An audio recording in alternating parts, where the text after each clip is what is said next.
Hello everyone, welcome back to my YouTube channel all about radiology. और आज हम discuss करेंगे टाइप्स ऑफ ग्रिड के बारे में। मैंने अपने पिछले लेक्चर में आपको ग्रिड क्या होता है, इसको क्यों यूज़ करते हैं, कहाँ यूज़ करते हैं, ये डिस्कस किया था। ग्रिड स्कैटर्ड रेडिएशन को रिमूव करने के लिए हम पेशेंट और एक फिल्म यानी कैसेट के बीच में प्लेस करते हैं ताकि पेशेंट की बॉडी से टकराकर अपने पाथ से डिफ्लेक्ट होने वाली डेविएट होने वाली रेडिएशन को एब्जॉर्ब कर लिया जाए। तो इस ग्रिड को इसके स्ट्रक्चर के बेसिस पर अलग-अलग डिज़ाइन में डिज़ाइन किया गया है और उसके बेसिस पर इसको क्लासिफाई भी करते हैं। So grid may be classified as parallel grid, crossed grid, focused grid and moving grid, जिसको हम वाटर पकी के नाम से भी जानते हैं। तो पैरेलल ग्रिड का एग्जांपल तो आपके बहुत सामने ही है, मतलब जैसे ही लेड स्ट्रिप्स को एक दूसरे के साथ पैरेलली प्लेस किया जाता है। और ये आपका जो प्राइमरी टाइप ऑफ ग्रिड है, सबसे पहले ग्रिड का जो इन्वेंशन हुआ था वो यहाँ से ही स्टार्ट हुआ था।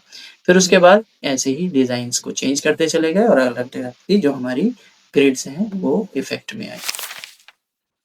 सबसे पहले हम पैरेलल ग्रिड के बारे में बात करते हैं। यहाँ पर देखेंगे, so in a parallel grid the lead strips are parallel to each other in their longitudinal axis. अगर आप देखेंगे तो ये लेंथ वाइज एक दूसरे के साथ पैरेलली प्लेस्ड होते हैं। Most of the X-ray tables are provided with linear grids, और जितनी भी एक्स-रे टेबल्स होती हैं उनके अंदर ये लीनियर ग्रिड्स प्रेजेंट होती हैं। It is easy to design but has the property of grid cutoff.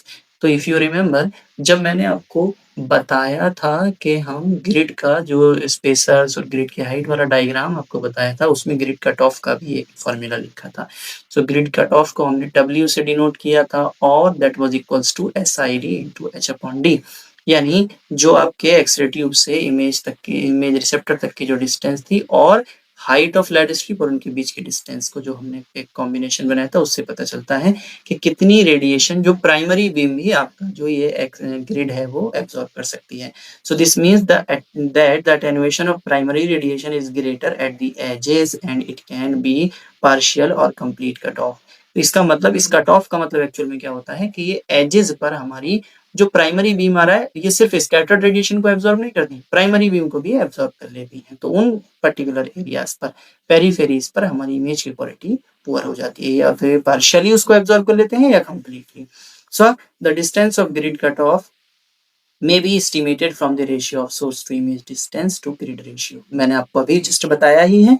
अगर इसको पता लगाना है तो ग्रिड रेशियो के साथ हम इसको कनेक्ट कर सकते हैं। तो यहाँ पर आपको ये पैरेलल लेड स्ट्रिप्स दिखाई दे रहे हैं और इनके बीच में जो ये आपको ये एरिया नजर आ रहा है जो कि लेस थिकनेस वाला है, यानी low attenuation material, plastic, carbon fibre या फिर एल्यूमिनियम का बना होता है। नेक्स्ट ग्रिड जो हमारी बनाई गई वो बनाई गई कि इन लेड स्ट्रिप्स को एक दूसरे के साथ क्रॉस वाइज प्लेस कर दिया गया ताकि जो ग्रिड कट ऑफ एजेस पे आ रहा था वो ना हो। So cross grid is made up of lead strips that are parallel to the long axis and short axis of the grid. ये दोनों डायरेक्शन में पैरेलल कर दी गई। एक बार लेड स्ट्रिप्स इस डायरेक्शन में और दूसरे बार लेड स्ट्रिप्स इस डायरेक्शन में भी एक दूसरे के साथ पैरेलली प्लेस्ड हैं। Usually it is designed with two parallel grids that are perpendicular to each other. अगर आप देखेंगे तो इसको एक्चुअल में हम इस तरीके से इमेजिन कर सकते हैं कि दो पैरेलल ग्रिड को हम अगर एक दूसरे के साथ ऑपोजिट डायरेक्शन में लगा दें, एक को लेंथ वाइज एक को क्रॉस वाइज, तो वो हमें क्रॉस्ड ग्रिड देता है। It is useful at high KVP and tilt table exposure technique. जब हम बहुत ज्यादा हाई केवीपी पर काम करते हैं, फ्लोरोस्कोपी या फिर थिकर बॉडी पार्ट्स के लिए जब हम हाई केवी पर काम करते हैं या टेबल को टिल्ट करके एक्सपोजर देते हैं, उस टाइम पर क्रॉस ग्रिड ज्यादा यूजफुल होता है। The grid ratio of cross grid is equal to the sum of the ratio of two parallel grid. और यहाँ पर जो ग्रिड रेशियो है वो दो पैरेलल ग्रिड के रेशियो के बराबर होता है। Crossed grids are efficient in removing scattered radiation and has higher contrast improvement factor and high grid ratio। अगर एक काम जो आपकी एक पैरेलल ग्रिड कर रही थी वही काम अब दो पैरेलल ग्रिड करेंगी तो डेफिनेटली वहां से स्कैटर्ड रेडिएशन को रिमूव करने की जो प्रोसेस है वो और बेटर होगी और इमेज क्वालिटी भी यहाँ पर हमारी इम्प्रूव होगी। The disadvantages include difficulty in positioning proper alignment of tube and table and higher patient dose। अब ऐसा नहीं है कि ये सिर्फ एक आपको एडवांटेज के साथ ही आएगा कि ज़्यादा नंबर ऑफ रेडिएशन को एब्ज़ॉर्ब कर ले रहा है स्कैटर को, लेकिन इसके साथ-साथ जो इसका डिसएडवांटेज है वो है डिफ़िकल्टी, इसकी पोज़ीशनिंग, इसको कैसे पोज़ीशन किया जाए, कैसे प्रॉपर अलाइन किया जाए। और क्योंकि अगर ये ज़्यादा स्कैटर्ड रेडिएशन को एब्ज़ॉर्ब कर रहा है, तो इसका मतलब है कि ये ज़्यादा रेडिएशन पर ही काम करेगा, लो रेडिएशन पे तो काम नहीं करेगा, तो इसीलिए पेशेंट की हाई डोज़ भी इसमें रहती है। Cross grid also suffers from grid cut off, और यहाँ पर भी आपके ग्रिड कट ऑफ से हमें छुटकारा नहीं मिला है। अगर आप इस ग्रिड को देखते हैं तो कुछ इस तरह से इसको प्लेस किया जाता है। तो ये न नीचे वाले हमारे नज़र आ रहे हैं, ये लेड स्ट्रिप्स हमारा एक पैरेलल ग्रिड हो गया, और जो ये ऊपर से हमें नज़र आ रहे हैं ये हमारा दूसरा पैरेलल ग्रिड हो गया। तो जब 2 पैरेलल ग्रिड को एक दूसरे के साथ प्लेस कर दिया जाता है तो उनके बीच में कुछ ऐसे स्क्वायर्स हमें मिलते हैं, और इन्हीं स्क्वायर्स से एक्स-रे बीम को बाहर जाना है। So this type of design is known as crossed grid.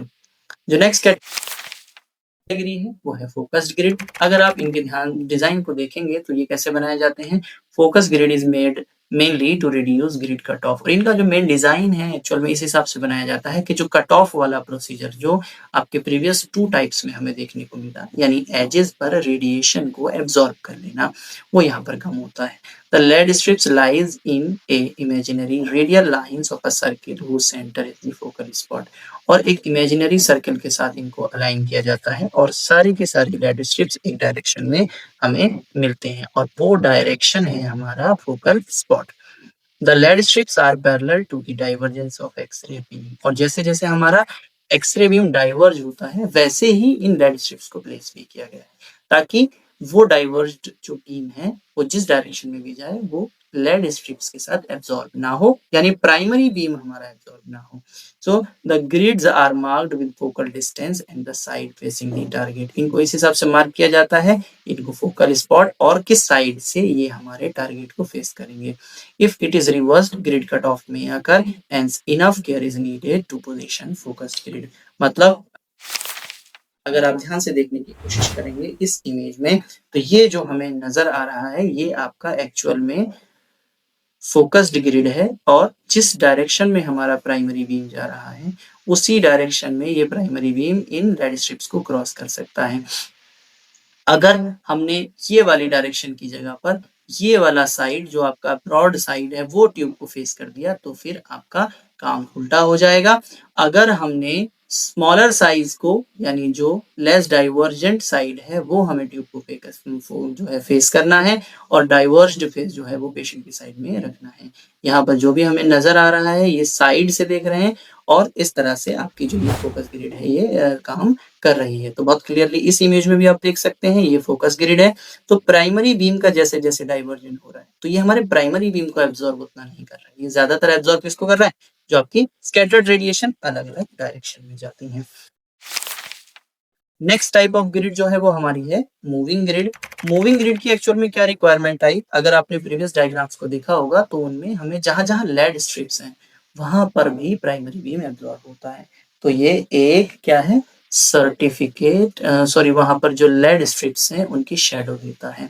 तो उसी को यहाँ पर देखिए लिखा है, when a focused or parallel grid is used, each lead strip will appear on the radiograph as very fine line। तो अगर ये बहुत ज्यादा रेडिएशन को एब्जॉर्ब कर लेंगे तो इमेज में ये लाइंस नजर आएंगी। सो दिस लाइन में spoil the information in the film, और जिसकी वजह से हमारी जो प्राइमरी इंफॉर्मेशन है वो भी खराब हो जाए। However, these lines may be removed by moving the grid during the radiographic exposure।